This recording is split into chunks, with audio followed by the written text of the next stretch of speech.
Assalamualaikum warahmatullahi wabarakatuh. Tugas studi kelayakan bisnis tentang Business Plan, Riwah atau Risol Buah, disusun oleh Rina Rahayu Saputri dan Wilya Fauzia. Prodi Manajemen Bisnis Syariah, dosen pengampu Bapak Irda Yusra S.E.M.Sc. Latar belakang riwah atau risol buah. Riwah atau risol isi buah merupakan sebuah ide yang lahir dari inovasi terhadap produk makanan cemilan risol. Kebutuhan masyarakat akan konsumsi yang semakin meningkat merupakan salah satu ide untuk membuat usaha ini dibangun. Selain olahan makanan yang unik dan berinovasi, usaha ini juga sangat menarik minat pembeli karena makanan ini mempunyai rasa yang berkualitas dan dapat dinikmati oleh semua kalangan dengan harga ekonomis atau terjangkau, sehingga dapat menjadikan usaha ini cepat berkembang dan menyebar luas. Profil usaha. Nama usaha riwah atau risol isi buah. Jenis usaha adalah kuliner. Alamat usaha Padang, Provinsi Sumatera Barat. Nama pemilik Rina Rahayu Saputri dan Wilya Fauzia. Informasi 082246949922 atau 085272410366. Email rinarahayu4694@gmail.com atau wilyafauzia99@gmail.com. Selanjutnya, aspek pasar dan pemasaran riwah atau risol isi buah. 1. Aspek pasar. A. Bentuk pasar. 1. Pasar dari sisi produsen, persaingan monopolistik karena produsen yang menghasilkan produk serupa banyak, namun tetap memiliki perbedaan di beberapa aspek. 2. Pasar dari sisi konsumen adalah pasar konsumen. B. Mengukur dan meramal permintaan, terjun secara langsung ke lapangan untuk mengamati permintaan para konsumen. 2. Aspek pemasaran. A. Segmentasi, targeting, dan positioning. Segmentasi terbagi menjadi 4. Yang pertama, geografis, terletak di Padang, Provinsi Sumatera Barat. Kedua, demografis, terbagi menjadi 3, yaitu usia, semua usia dari 8 sampai lanjut usia. Yang kedua, penghasilan, terjangkau oleh semua kalangan ekonomi, atas hingga bawah. Ketiga, jenis kelamin, semua gender, baik laki-laki maupun perempuan. Ketiga, psikografi. Kami memilih konsumen yang berada pada kelas menengah ke bawah dan menengah ke atas karena harga yang kami tawarkan relatif terjangkau oleh semua kalangan konsumen. Dari sisi perilaku yang keempat, dengan bahan yang berkualitas tanpa ada bahan pengawet sehingga memberikan kepuasan tersendiri oleh konsumen yang mencobanya. Selanjutnya, targeting. Target utama kami adalah masyarakat yang memiliki kesenangan untuk mencoba makanan ringan baru yang jarang ditemui dengan memberikan produk yang berkualitas, yang aman untuk dikonsumsi, yaitu seperti kalangan pelajar yang selalu ingin makan makanan yang unik dan instan. Selanjutnya, positioning, memposisikan sebagai usaha risol dengan bahan dasar aneka buah, riwah atau risol buah, mengedepankan kepuasan konsumen melalui rasa dan kualitas risol. Selanjutnya, aspek teknis dan teknologi. Yang pertama, proses operasi usaha. Untuk penjualan usaha riwah ini akan dipasarkan secara langsung maupun tidak langsung, mulai dari media sosial seperti WA, Facebook, Instagram, dan cara word of mouth. Dengan cara ini, promosi dilakukan dari mulut ke mulut pelanggan yang sudah mencoba membeli riwah. Cara ini juga akan cepat menyampaikan informasi dan lebih cepat membuat customer untuk segera membeli riwah. Yang kedua yaitu kebutuhan bahan operasi. Untuk riwah sendiri, peralatan yang digunakan yaitu seperti kompor, tabung gas, pengocok, plastik, baskom, wajan, nampan, kuali, piring, spatula, teflon, gelas, sendok, garpu, saringan minyak, pisau, panci sedang, minyak goreng, dan sebagainya. Dan yang ketiga yaitu kegiatan peralatan teknologi. Alat dan bahan yang digunakan seperti penggorengan, sutil, minyak, tepung roti, kulit roti, buah-buahan. Selanjutnya yaitu aspek manajemen dan organisasi, yang terdiri dari tenaga kerja. Untuk Riwah sendiri ada 6 tenaga kerja yang terdiri dari ketua yaitu Rina Rahaisa Putri, bagian pemasaran yaitu Willia Fauzia, bagian produksi Titan Nuriwati, bagian SDM Femi Maresa Lauren, bagian keuangan Lorenza Riasti, dan untuk bagian kurir yaitu Erwin Janurio. Selanjutnya aspek keuangan. Yang pertama yaitu investasi.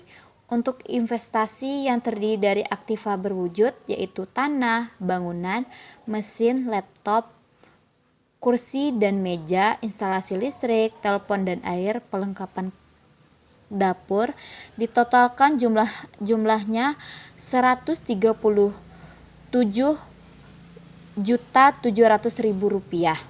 Dan untuk total depresiasinya 7.432.000 rupiah. Dan untuk aktiva tak berwujud yaitu terdiri dari sertifikat tanah dan bangunan seharga 2.500.000 rupiah, dan untuk merek dan hak paten seharga 3.500.000 rupiah, ditotalkan semuanya 6 juta rupiah.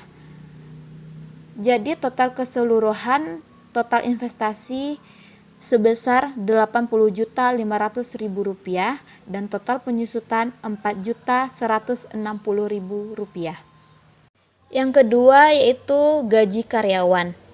Gaji karyawan dibagi dua yaitu tenaga kerja langsung dan tidak langsung. Untuk tenaga kerja langsung untuk 2021 upah per hari 30.000.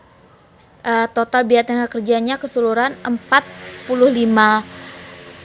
juta rupiah, dan untuk 2022 upah per harinya 32.250 rupiah, dan total biaya tenaga kerjanya 48.375.000 rupiah. Asumsi kenaikan upah 8%. Dan untuk tenaga kerja tidak langsung ada 6 orang yaitu ketua, bagian pemasaran, bagian produksi, bagian SDM, bagian keuangan, kurir. Biaya tenaga kerja untuk 2021 ditotalkan 108.000. Yang kedua yaitu gaji karyawan yang terdiri dari tenaga kerja langsung dan tenaga kerja tidak langsung. Untuk tenaga kerja langsung untuk tahun 2021 upah per harinya 30.000, jumlah hari kerja 250, jumlah pekerja 6 orang, ditotalkan biaya tenaga kerja 45 juta rupiah. Dan untuk 2022 upah per hari 32.250 rupiah, jumlah hari kerja 250, jumlah pekerja 6 orang, ditotalkan biaya tenaga kerja 48.375.000 rupiah.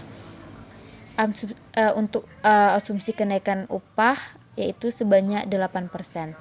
Dan tenaga kerja tidak langsung yang terdiri dari 6 orang yaitu ketua, bagian pemasaran, bagian produksi, bagian SDM, bagian keuangan dan kurir.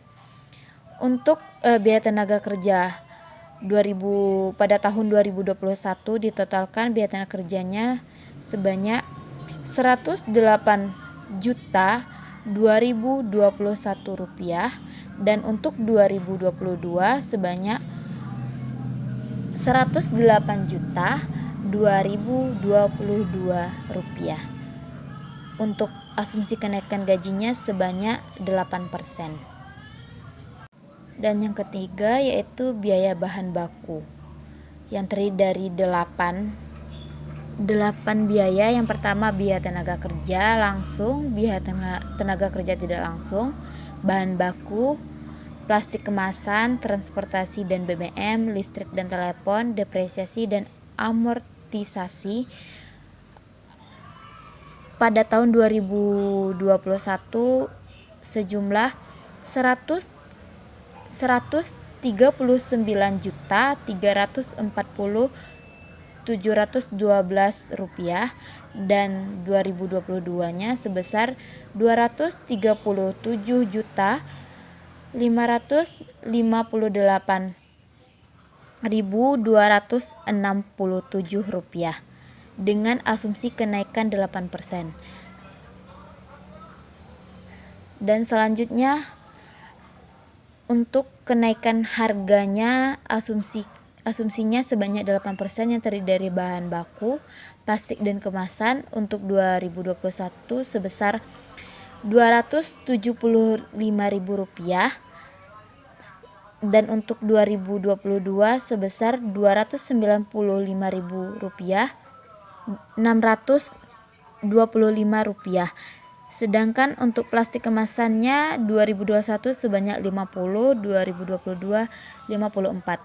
Jadi total kebutuhan dana tahun pertama sama dengan total investasi ditambah biaya produksi tahun pertama sebesar Rp139.340.712. Dan yang keempat yaitu biaya HPP, harga pokok penjualan.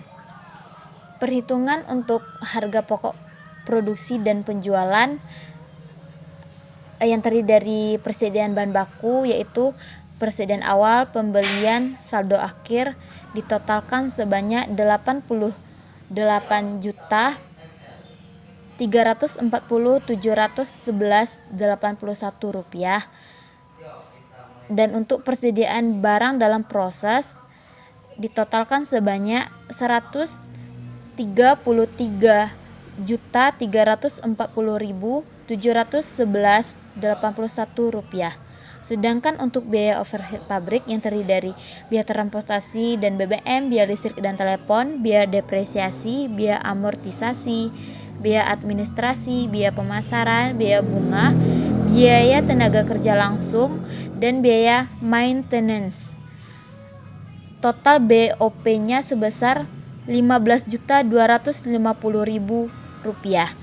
Jadi keseluruhan harga pokok produksi sebesar Rp148.590.711.81 dengan asumsi 8%. Selanjutnya persediaan barang jadi yang ditotalkan barang tersedia untuk dijual sebesar Rp148.590.711.81. Saldo akhir harga pokok penjualannya sebesar Rp148.590.711.81 dan PPN sebesar 10% dengan total harga pokok penjualan sebesar Rp135.735.15.19 dengan volume produksi sebesar 321. Ditotalkan harga jual produk sebesar Rp497.337. Dan yang terakhir yaitu laporan laba rugi yang terdiri dari pemasukan harga penjualannya sebesar untuk tahun 2021 sebesar Rp159.735.015 dan 2022 sebesar Rp334.461.613 dan pengeluarannya ditotalkan sebesar untuk 2021 sebesar Rp159.577.463 dan 2022 sebesar Rp263.351.927. Laba sebelum pajak sebesar Rp3.457.553 dan 2022 sebesar Rp67.109.686. Dan untuk pajak penghasilan 10% untuk 2021 sebesar Rp315.755, 2022 sebesar Rp6.710.000,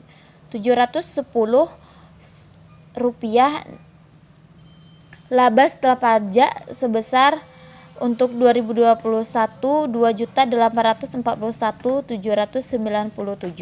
dan 2022 sebesar Rp6.398.717.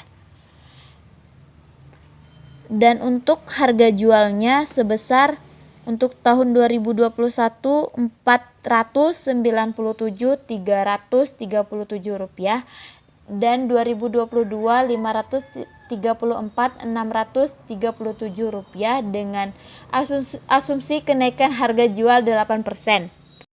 Sekian yang dapat kami sampaikan. Assalamualaikum warahmatullahi wabarakatuh.